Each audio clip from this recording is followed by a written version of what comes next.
And we're live. Hi, everybody. Welcome back to the Oregon Fan Show. Our guest this afternoon is Ken Goe, longtime writer for the Oregonian, and just someone I really enjoyed reading all throughout his career. Ken, thank you very much for joining us today. It's my pleasure. I'm glad somebody remembers me. Well, I gotta say, Ken, I clipped this picture from your Facebook page, and it's a beautiful shot of a group of friends, obviously, who really care for each other. Retirement looks good on you. Yeah, I recommend retirement highly to everyone. Well, I think one thing, it's fun. There's a lot of ways to retire. It looks like you and your wife are having a fabulous time with it, and it's only enriched your life together. Yeah, I would say that's true. Before I was retired, when I was working, I thought I'd have a lot of spare time on my hands, but it hasn't worked out that way. There always seems to be something to do. So, Well, maintaining those connections to people you love and care for is huge. I mean, for your health, for your outlook, for the quality of your retirement, that looks like a group of great friends. yeah, there are people at my church who our wedding anniversaries were all within a week or so of each other. So about 10 years ago, 11 years ago, we started going out to dinner to celebrate it together. And about 5 years ago, one of the people died. So we weren't sure we were going to keep it going, but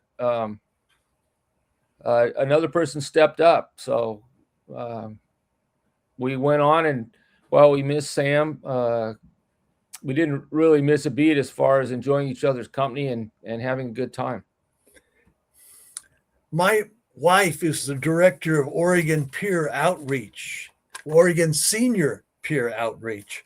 And one of the tenets of their program is that staying active, staying connected is huge for retirement and really getting maximum value out of it. It's delightful to see a group having this much fun. It's also really, it kind of touches me because my wife and I, Arrivederci is a great spot. My wife and I, our first date was at a table about 2 tables away from where you're sitting in that picture. Oh, that's crazy. Arrivederci. It's one of those places that if you know it, you know it. But a lot of people don't. Yeah, it's a great spot. It is a great spot. They got live jazz music on Friday and Saturday. The food's wonderful. But yeah, that was our first date. We had our first kiss out in the parking lot. I'll never forget That's it. Awesome. Right across the street from the strip joint, huh? Yeah, well, we won't mention that. We got too many of those. That was a delightful thing. We live in the same neck of the woods. We're in the same part of town. We live up near the Safeway on King Road, and okay, yeah, so we're neighbors, Ken. Yeah, we are. Okay, I put up one more picture of you. This is with your wife and your 2 lovely daughters at near Haystack Rock. Yep.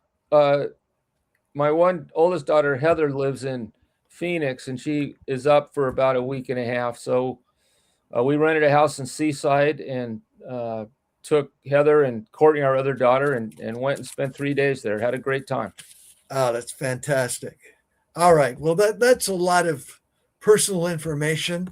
We're here chiefly to talk about your career and all the great stories you've contributed to Oregon's state of Oregon sports fans. One that really sticks out for me was a story you wrote about the 1994 Civil War. Kristen McLemore, deathly sick with food poisoning, gets his hand smashed in the 4th quarter. Tell a little bit of that story, if you would, please. Well, yeah, it's been a while since I wrote it, but as I remember, they needed to get X-rays, and that was in the prehistory of college sports where that equipment wasn't available at the stadium. So Oregon State's people actually put him on a cart and took him across campus to where they actually had an X-ray machine to get the X-ray taken. So I guess he was driving across campus through the crowd, which was heavily Beavers, and there was a lot of stuff going back and forth. But the Oregon State people actually rushed him there, got the X-ray taken, found he was good to go, rode him back again through all the fans to the game. So yeah, it was sort of a funny story and a time maybe that's passed by now where that would happen, where the medical people from one school would go out of their way to help a star player on the other team. Remarkable story. And McLemore's hand puffed up to 3 times its size. He goes back on the field and makes a clutch catch by just cradling against his chest. And that drive got the Ducks into the Rose Bowl. Yeah, he was a gamer. What I remember about that drive was they had to do it. They'd gone behind. And that, to me, that's the mark of a championship team, is when the chips are down, when something has to be done, they can take their play up a level. And that's what they did. Of the teams you covered, and you covered a great many, and you covered Olympic athletes, and mention 2 or 3 that really stood out to you as teams that had that essence, that had that quality. Well, I covered 2 of Chip Kelly's years at Oregon. The year they went to the Rose Bowl and the year they went to the national championship game. The first year they went to the Rose Bowl. Since, I guess, before World War I, they went in the 50s. But anyway, this was the first time in a really long time that they'd gone. And that team was a fun team. They didn't have the talent that other teams had, but they played together well. They were well coached. They didn't make a lot of mistakes.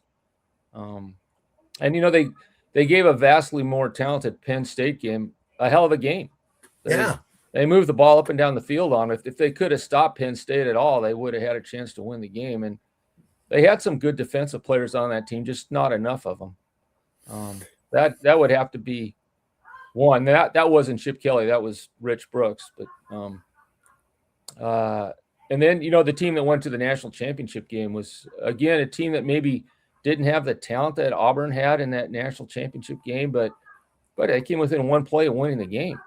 So I remember walking off the field, and Chip Kelly was right ahead of me, and he was watching some of the Auburn linemen walk off. He says, "We need to get a few of those guys," because the Ducks played hard, and again, good players, but they just didn't have the size and heft of some of those Auburn guys. But still, they almost won the game. So, came within a disputed referee's call. So, yeah, it was a really great game to watch, except for the way it ended. Back and forth, dramatic. Oregon ties it up in the 4th quarter. Nick Fairley was just a guy that Oregon did not match up with. Yeah, well, hardly anybody did. And That's true. He was a superstar at the college level. I don't know that he ever did much at the pro level, but in college, he was pretty darn good. It's funny sometimes how some guys are just great college players, and they don't necessarily translate to the NFL. Yeah, I think that's right. And, it's 2 different games, really, though the difference is narrowing is, with NIL and the fact the really good college teams can stockpile players in a way that they couldn't in the past. But still a different game. I always laugh at people that assume that if you're a good college player, it's going to be an easy adjustment, because it's not. I mean, you can be a great college player and not make an NFL camp. I mean, the level of play is just that different. It's wild, isn't it? You covered college football since 1984, track and field on and off since 1988. But you inherited an incredible tradition.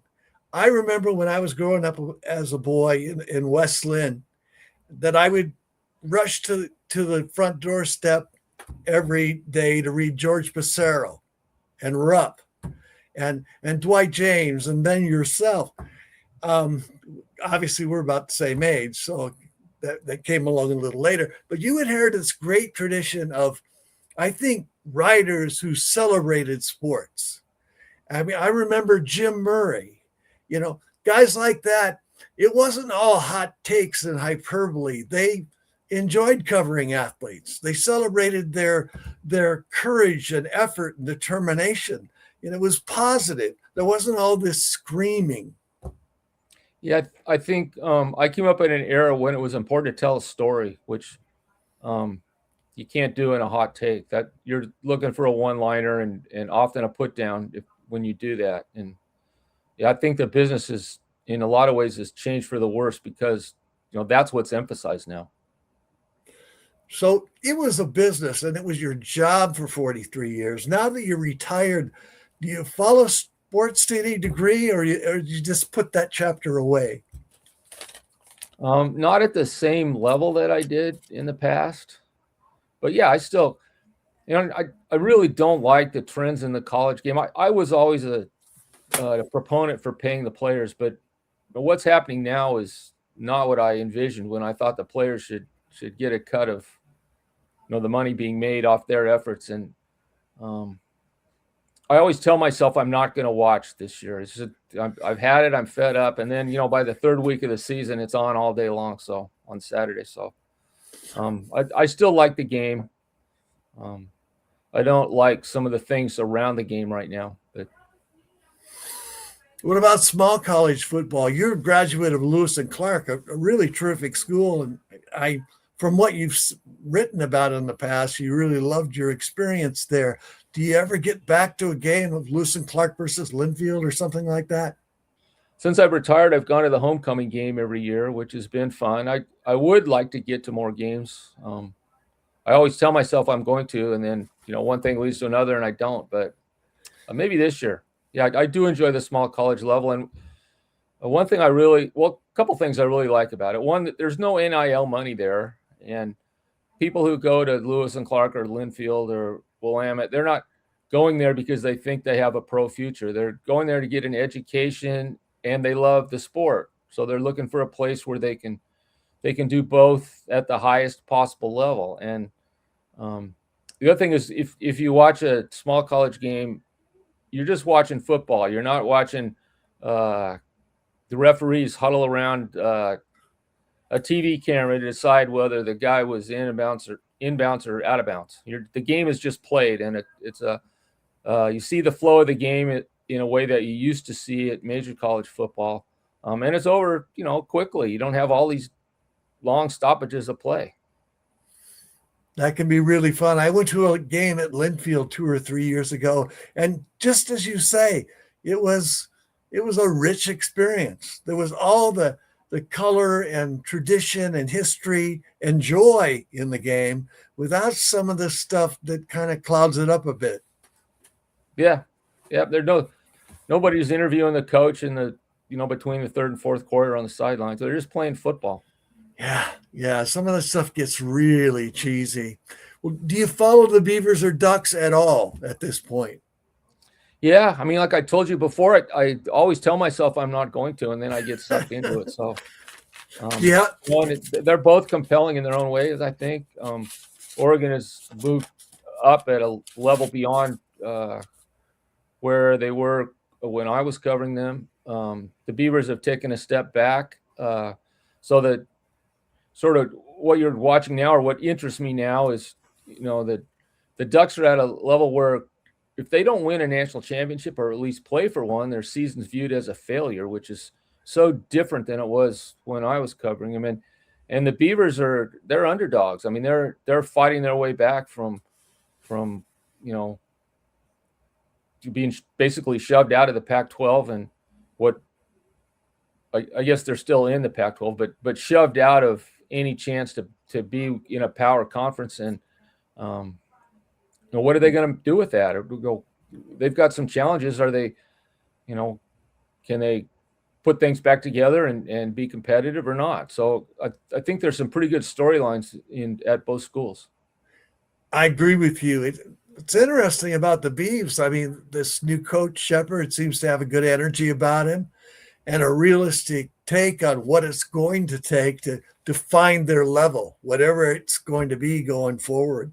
I mean, the reconfigured Pac-12, well, they got a decent TV deal with CW. what they make of it and how it grows. I was talking to John Mallory, a radio host in Boise on KTIK 95.3 in Boise. And he said, hey, the Broncos used to be giant killers. They would upset Oklahoma in the Fiesta Bowl. They knocked off the Ducks 3 times in a row. But now it's a different ball game. They've got a budget for players of about $3 million. The Ducks and Ohio State and Texas are paying in the mid 40 millions for a team. Everybody's got to find their level and adjust to a new reality that's constantly shifting. Yeah, that's true. And you get to a point. I always was a proponent of the playoff, thinking that would give all schools, a chance to play for the national title rather than just a handful. But really, the playoff now, basically the way it's set up, it guarantees that same handful of schools a chance to win. Real underdog school really doesn't have a shot because, as you say, they might have 20, 24 good players. They don't have 50 of them. And college football is injuries are a part of it. Attrition's a part of it. You got to have other people ready to step up. And by the end of the season, the schools with the $3 million payroll don't have the same sort of depth to be able to withstand that. So you're seeing the same schools all the time in position to win the national title. And to me, that I don't like that. I like to see that be more wide open. Notre Dame, Texas, Georgia, Oregon, Ohio State, Indiana. Did I leave anybody out? That's the main group. You never know about Michigan. Yeah, that's true. I think Kyle Whittingham's going to be a great fit there. They needed somebody to turn that around, and he is the perfect guy. Yeah, he's a tough guy. And he's organized, and he makes good decisions. So my question about him is the age. I think he has a lot of energy, and he's maybe more than the average. What is he, 67-year-old? But that college football head coaching is a tough job. It's grueling, and it'll take it out of you. And as somebody who's 67 is in the rearview mirror for me now, but not that far in the rearview mirror. And I know my energy level at 67 wasn't what it was at 37. Yeah, it's demanding. The Ducks have players in their 2027 recruiting class from 17 different states: Alabama, Tennessee, Ohio, Michigan, Texas. It takes a lot of energy and a lot of money to put together a recruiting class like that. Yeah, and I think it takes some real savvy on the part of the head coach, because you recruit players like that. Well, you got to keep them happy, right? I mean, you bring all these 5-star players in, and not all of them can play. And of the ones who play, not all of them can be stars. And you got to massage the egos along the way. So that becomes its own sort of tricky calculus for coaching at that level. Totally. Not a calculus not only of keeping them happy, but communicating expectations in the beginning. Absolutely. And I think Dan Lanning has done a really good job of that. I'm not as wild about him as an in-game coach, but as far as recruiting and motivating and assigning roles, I think all those things he's been excellent at. And he's young enough. I think maybe the in-game coaching will come, and maybe it already has. I mean, it's hard to knock their record, but I wonder if it could have been a little bit better with some different in-game decisions. Fair point. Fair point. You look back at not just the in-game decisions, the game planning for those blowout losses to Ohio State and Indiana. There's some room for growth there. Yeah, I think, he has prioritized having really good recruiters on his staff, and it's hard to knock that, because as one old assistant coach told me, it's not about the X's and O's, it's about the Jimmies and the Joes. And that's a fair point. But you get up into the later stages of the playoffs, then you're dealing with teams that have those players too. So when you play Ohio State, you don't have an edge in talent, no matter how much you spend on your roster. So, and if Ohio State has Chip Kelly as offensive coordinator, and Oregon has Tosh Lupoi as defensive coordinator, I think that's advantage Ohio State, to be honest. Lupoi is a great recruiter, but X's and O's. I don't think he can match up with a guy like Chip Kelly. Yeah, they certainly didn't at the 2025 Rose Bowl. I mean, that was a painful day for Duck fans. I sat in the end zone at the granddaddy of them all, watched the sun set over the San Gabriel Mountains, and that was the only highlight of the day for me because that's a gorgeous setting, isn't it? Oh, the best. How many Rose Bowls have you covered? I don't know a number, because for a while after I left beat work, I was sort of the roving, what was then the Pac-10 writer. Yeah. So I would cover games generally that didn't involve Oregon and Oregon State, and then would usually cover the Rose Bowl at the end of the season. So I'd say probably a dozen. It's a pretty great experience. Yeah, I can't say I ever had a poor time covering the Rose Bowl. Well, you covered myriad Olympians. You've been to national and worldwide events. What are 2 or 3 of your biggest thrills as a sports writer? Well, covering the Olympics is pretty cool. Being in those stadiums were huge stadiums, full, all the nationalities and all that. That's a great experience. The atmosphere. It's not the actual covering part of it isn't much fun because there's so many reporters and everybody's trying to get to the same people, and the athletes, to talk to them, you have to wait a long time after their event because they do courtside interviews and they do victory laps, and then they go through a lot of TV one-on-one interviews before they ever get to the print reporters. So those were some really long days. Maybe the most fun individual event I covered in track was at the 2008 Olympic trials, men's 800 final. The 3 Oregon guys, they all had Oregon ties. They weren't necessarily the University of Oregon, though. Andrew Weeding was. Nick Simmons had gone to Willamette, a small college guy, had some talent, had won some races against the pros, but wasn't necessarily considered a lock to make the Olympic team. And Christian Smith, who was Kansas State guy, but running for what then was Oregon Track Club Elite, which was a pro team based in Eugene. Again, they were sort of also rans going into the race. Simmons maybe was considered, maybe could make the team, but he was still a little bit of a long shot. And 800 meters is 2 laps around the track. I don't want to be too basic for people, but at the end of the first lap, they were like the 3 last guys in the race. Wow. But then Simmons started working his way up, and you sort of were watching him because he had a hell of a kick. And the crowd got louder and louder, and it was a full house at the old Hayward Field. And I don't know if I've ever heard a crowd that loud. And coming onto the home straight, he passed Kadivas Robinson, who was the favorite, and everybody's watching that. And all of a sudden, here comes Weeding on the outside. Weeding had a big kick too, and he covered that last, I don't know what he covered that last 200 meters in, but it was amazing. And he was way outside, so you saw him coming in second. I didn't notice Christian Smith, who snuck through on the inside and dove across the finish line, but it was the 3 Oregon guys won the top 3 spots and made the Olympic team, and the crowd just went berserk. I mean, I don't like. I've seen a lot of big events, but I've never heard a crowd react like that. And you can still find that race on YouTube and the NBC call of it. And if you watch Simmons after the race, because he ran for Oregon Track Club Elite too, he goes up and hugs Weeding because they know they're 1 or 2, and then he looks up at the scoreboard and sees Christian Smith got 3rd, and his eyes just get like this. That's a great story. So that was pretty cool. And I guess the other one, 4 years later, I think it was 4 years later, 2012 decathlon, last event. It's pretty clear Ashton Eaton is going to win. But what wasn't clear was what his final point total was going to be. And his coach pulled him aside and told him this is what he had to do.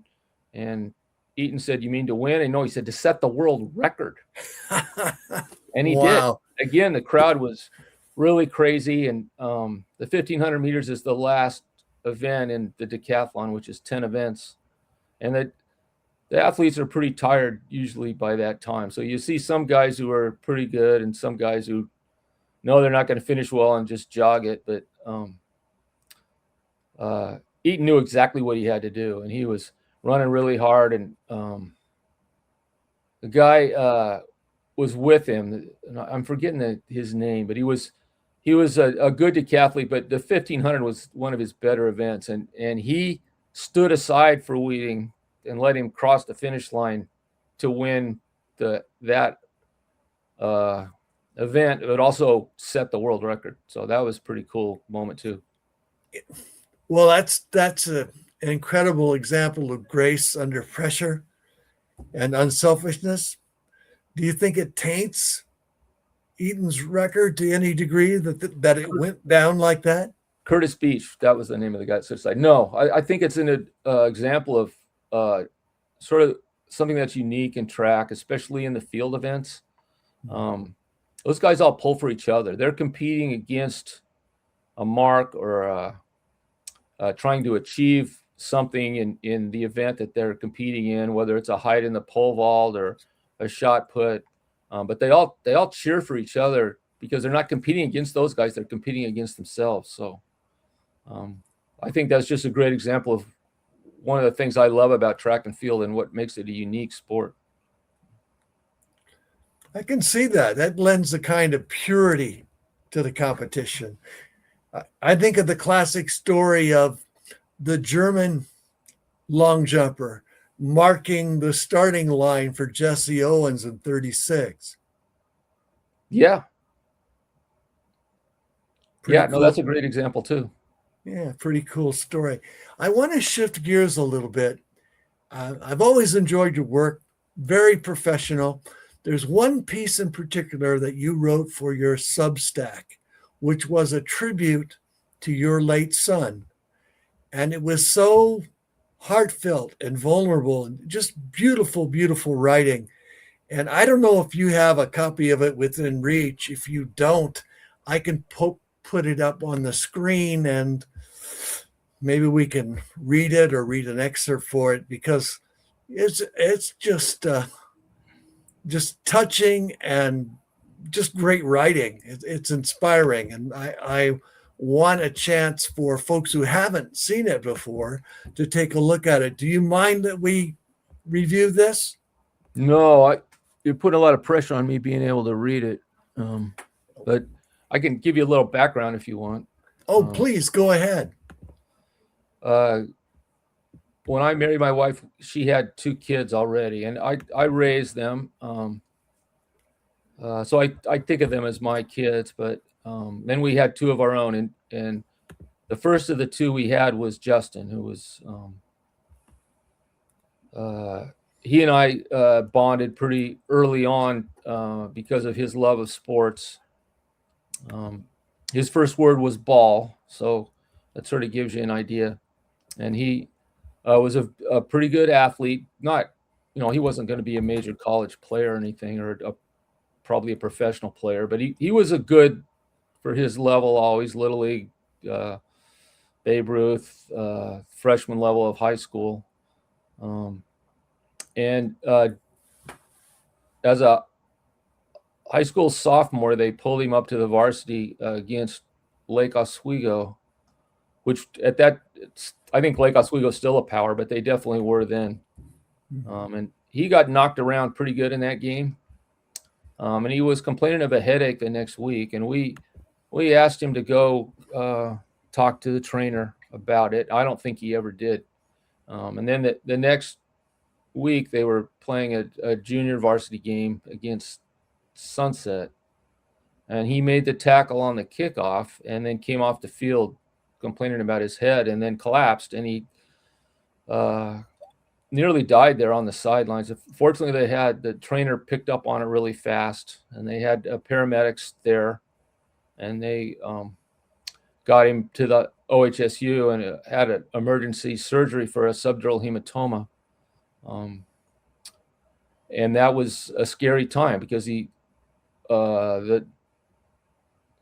the surgeon at the time told us that if he recovered completely, if he had a full recovery from that, it would be a miracle. But then he said, "I believe in miracles." So he had 2 months in the hospital, 2 weeks in OHSU, and in a coma, medically induced coma, to try to let the brain swelling go down. Actually removed a part of his skull so the brain could swell without it being constricted and putting pressure on the brainstem. And then he, in a rehab at Emmanuel's Rehab Center, he had to relearn everything: how to walk, how to speak, how to eat. I mean, it was just, he had to start over, basically. But he did. After 6 weeks, he was able to return to school. And his recovery probably took 2 years, probably before he got to the point where he wasn't recovering anymore. And he never was able to play sports again. But he graduated on time with his class, so he wasn't mentally disabled in any outward sort of way. But one of the side effects of having a brain injury like that often is depression, and he did battle depression later in life. And then he lived at home with us. He didn't ever really hold a job for a super amount of time. He basically always worked, but the jobs didn't last. And he was working as a food delivery driver. And my wife and I went down to Southern California, where one of our grandsons was graduating from college. And while we were there, in fact, the day after the graduation, I got a call from a deputy sheriff saying, he had some really bad news, and they had found Justin dead at home. He had overdosed. He'd been with some people, and they offered him something, and he did a very stupid thing and took it without knowing what it was, and it was laced with fentanyl, and so he was part of that fentanyl epidemic. So I wrote it. What the piece you're referring to, I wrote because when he was younger, we lived next to a park, and we would go to that park, and they had an old backstop there. It wasn't used for anything but for people like us. But I would throw him batting practice, and he would hit, and we spent a lot of his childhood doing that. And the piece you wrote was me going to the park one evening. The backstop's no longer there, and remembering the backstop and remembering our times together. And so. Well, thank you, Ken, for being willing to share this story, because every father, every family has been touched by grief. And I think this is both a beautiful tribute to your son and a beautiful example of courage in the midst of grief. So I just want to read this. This is from Ken Goe's Substack page, dated October 3rd, 2025. And I apologize. I had a stroke in November of 22, so I'm not the greatest reader in the world, but I would never have known that. You've made a great recovery. Well, part of the reason I'm doing this podcast is therapy. It's good for me to talk and express ideas, and I'm 70, so I need the practice. But I want to read this for folks because it's beautiful and touching and real. I wrote this about living with grief. There was once a backstop in Risley Park. I can see it in my memory as I sit on a park bench in the gloaming of a late summer evening. The backstop wasn't much, aging and oblong, made of metal pipe and chain link, but enough to stop a father's errant pitches as he threw batting practice. His son hit left-handed with a smooth, sweet swing. As the boy grew older, if he kept his head down and his eye on the ball, he would drive it maybe 300 feet, as far as the small creek, ditch, that runs along the park's border. When the boy would swing hard but lift his eyes to follow the imagined flight of the ball before making contact, the father would say, "Tweet, tweet, tweet," mimicking the sounds of birds overhead as the bat missed and the ball slammed against the backstop. The implicit message? Watch the ball, not the birds. The boy would laugh, narrow his brow, tap his bat on the ground, and get ready for the next pitch. The boy loved those times in the park, perhaps in part because he thought that he could be a good player, but more, I think, because of the time spent with his dad, who worked hard at a job that often kept him busy and away from home. The dad loved it too, because in those moments of batting practice bound him more tightly to his son. This went on spring and summer and autumn from when the boy was perhaps 7 until he reached high school. By then, the boy was a promising two-sport athlete and diligent student who had outgrown batting practice with his duffer dad in the small neighborhood park. The father was so proud of the young man his son was becoming. But life's journey isn't always a straight line. The road includes detours, roadblocks, and the kind of unforeseen event that changes everything. The boy was also a good football player who didn't shy away from contact. Afterward, there was no clear indication of which hit caused the blood vessel in his brain to begin leaking. He told his parents before the game he had a light headache, but the headaches come and go. Nobody really knew that something was wrong until he took himself out of a junior varsity game on a warm September afternoon, then collapsed on the sideline. The boy nearly died that afternoon, save because the football team's trainer reacted quickly and because of the skill of the world-class neurosurgeon who happened to be on duty that evening at Oregon Health Sciences University. So the boy lived.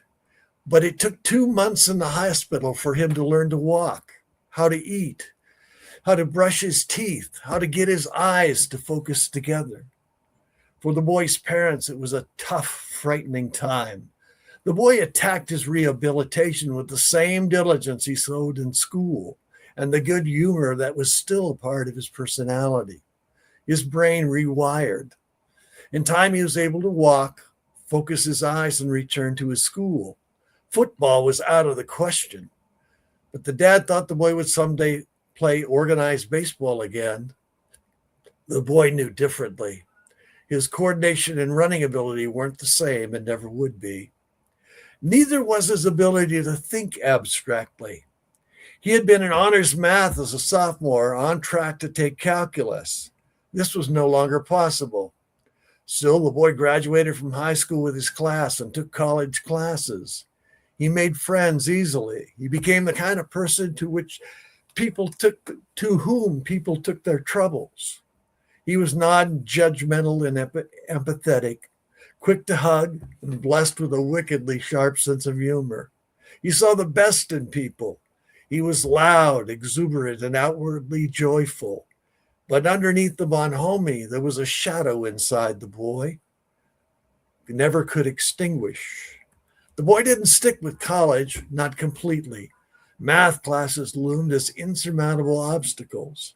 His high school friends transitioned to the adult world, starting careers and families.